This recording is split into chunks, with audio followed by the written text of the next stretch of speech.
वन्द्या महाशक्तिर्महेश्वरी महादेवी महाकाली महालक्ष्मी सरस्वती महावीर महारात्रि कालरात्रिश्च कालिका सिद्धविद्या राममाता शिवकान्ता ऋषिप्रिया नारायणी जगन्माता जगद्बीजा जगत्प्रभा चन्द्रिका चन्द्रचूडा च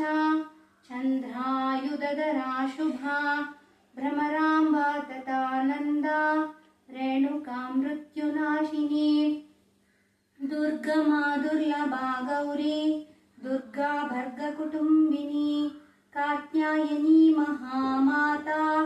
रुद्राणी चाम्बिका सती कल्पवृक्षा कामधेनुः चिन्तामणिरूपधारिणी सिद्धाचलवासिनी च सिद्धवृन्दसुपोषिणी ज्वालामुखी ज्वलत्कान्ता ज्वाला प्रज्वलरूपिणी अजापिनाकिनी भद्रा विजया विजयोत्सवा कुष्ठरोगहरा दीप्ता दुष्टासुरविमर्दिनी सिद्धिदा बुद्धिदा शुद्धा नित्या नित्यः तपः प्रिया निराधार निराकारा निर्मयाञ्च शुभप्रदा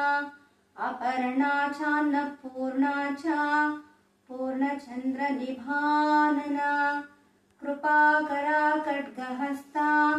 छिन्नमस्ता चिदम्बरा चामुण्डी चण्डिकानन्ता रत्नाभरणभूषिता विशालाक्षी च कामाक्षी मीनाक्षी मोक्षदायिनी सावित्री चैव सौमित्री सुधा सद्भक्तरक्षिणी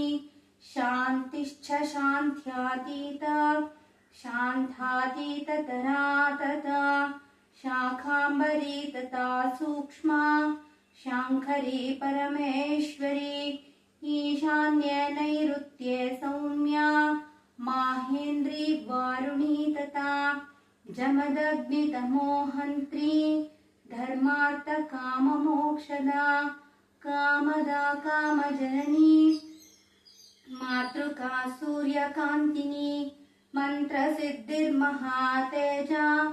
मातृमण्डलवल्लभा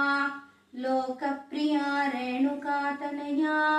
भवानी रौद्ररूपिणी तुष्टिदा पुष्टिदा चैव शाम्भवी सर्वमङ्गला एतदष्टोत्तरशतनामस्तोत्रं पठेत् सदा सर्वसम्पत्करं दिव्यं सर्वाभीष्टफलप्रदम् अष्टसिद्धियुतं चैव सर्वपापनिवारणम् अत श्री शाण्डिल्य महर्षेः विरचित श्री रेणुकाष्टोत्तरशतनामस्तोत्रं सम्पूर्णम् कृष्णार्पणम् अस्तु।